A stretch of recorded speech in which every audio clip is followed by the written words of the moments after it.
Thought for the day. The only limits you have are the limits you believe.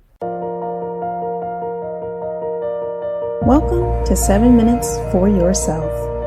I'm Christina Aina, and I'm so glad you've joined me for what I believe will be 7 of the most enriching minutes of your day. Let's take this time to reconnect with ourselves and improve our well-being. In today's episode of 7 Minutes for Yourself, we're discussing how to identify and overcome limiting beliefs. Have a listen. If you've been having a hard time identifying what your limiting beliefs are, this video is going to help you. If you watch until the end of this video, you're going to understand how exactly you can start using this process in your life to uncover those beliefs that have been holding you back and release yourself from them, stepping into that life you want to have. So let's get started. The first thing we're going to start with is my limiting beliefs on what I could do in the world and how I got love. So from 9 years old to 25 years old, I basically was fixated on making the Olympics. There was an event that I wanted to happen. In order to understand myself better, I'm going to share with you what was going on in that obsession. Well, for one, I felt that if I could make the Olympic team, then I would have value in people's life. They would want to be friends or stay connected to me because the value I brought to them was through what I did. Now, for you, this could be about a job or a career. If I could get this position, then I would be valuable to people. They would respect me. What meaning or value do you put on this event? This can really start to help you understand what you're looking for. For me, I dedicated all of my teenage years and most of my college life, and after that, all dedicated to make the Olympic team so then I would have worth. So already we're understanding more about me, and simply by peeling back, what was my mission? I wanted to make the Olympics. Well, why did I want to make the Olympics? And this is something you can do right now. That goal, and again, to be clear, goals are not bad. Having a goal and having a mission in life does not mean you have limiting beliefs. However, you want to understand what is really fueling you. Because if it comes from a limiting belief or a lack, you want to address that need, get clear with yourself, and make sure that's actually what you want to spend your life doing. Because if not, as you start to heal these wounds, release these limiting beliefs, it actually frees you to be as you authentically were meant to be. So again, for me, I wanted to make the Olympic team. Why did I want to? At the time, I thought, I wanted to show people that they could really do it.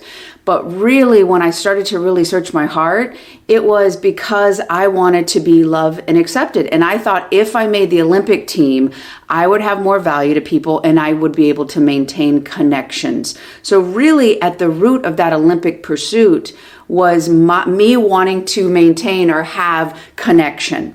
So when I started to understand the meaning, and for me, this actually happened after the fact. I didn't make the Olympic team, and it really showed me what I was looking for, which was connection. And it really made me have to look at the idea, the limiting belief, right? Because now for me at the time was I lacked something. And with this event, I would be whole and complete. So again, you're also seeing that I didn't feel like I was enough, limiting belief. I didn't feel like I was worthy, limiting belief. So the reason that I was so set on trying to manifest or trying to draw this to me or work really, really hard, it was actually echoing something from the past. So the past basically creates your perception. Your eyes are not what's seeing your reality right now, your brain. And your brain has all the conditions, all the programs, and you're seeing through the lens of that. That's why you will draw to you things that continue to echo that energy, not because that's your worth or what you're capable of, but so you can resolve and heal this past and then break that energy chain. So for me, it looked like, what was my past? I thought as a kid, I perceived that my value was through what I did. I had to go out and be a hero or go out and win sports. And when I could win sports, So for you, what event are you looking for? What thing, if you had that amount of money or if you had that job? And again, don't think about, oh, well then, Abby, if I don't have that money, then all these bad things will happen.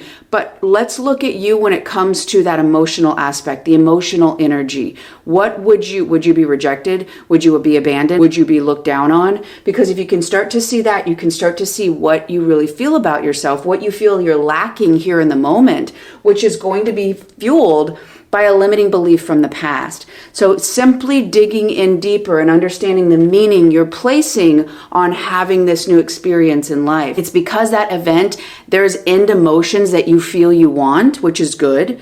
But if you're feeling that there's no other way to get them in your life unless you have this, it's going to start revealing those limiting beliefs and that distortion of how you get your needs met. So for this second example, we're going to move right over here, and it's going to be about love.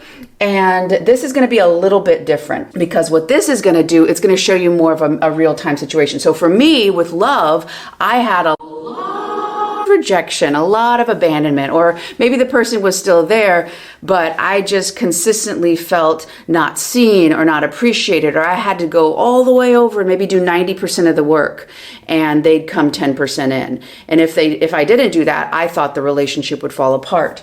So what you got to understand, for me in the romantic situations, something would happen. Maybe they showed up to an event, but they seemed really disinterested. So they're unhappy. Oh, okay. So my interpretation, rather than seeing, okay, they got their own shit, that's not my responsibility. I thought because of my past, I'm responsible for their unhappiness. Something I did caused them to be dissatisfied here. And therefore, I put that meaning in it. From this event and this situation, the meanings I was putting on is going to reveal a huge aspect to what your limiting beliefs are. Because whatever meaning you're putting on there, and for me, oh, they're unhappy, it must be my fault, which would be a belief based on the past that I'm emotionally responsible for other people, which would be codependence. But at the time, I thought that that was love. I thought that that was a relationship. So already, oh, well, they're unhappy at this situation. I've done something wrong and I need to make up for it. Again, I'm responsible for other people's emotions. If I do bad things, they're going to leave me. So again, this meaning is giving you a lot of information about your first impression of how you get your needs met or what connection looks like. So it's relational trauma, specifically in this love example.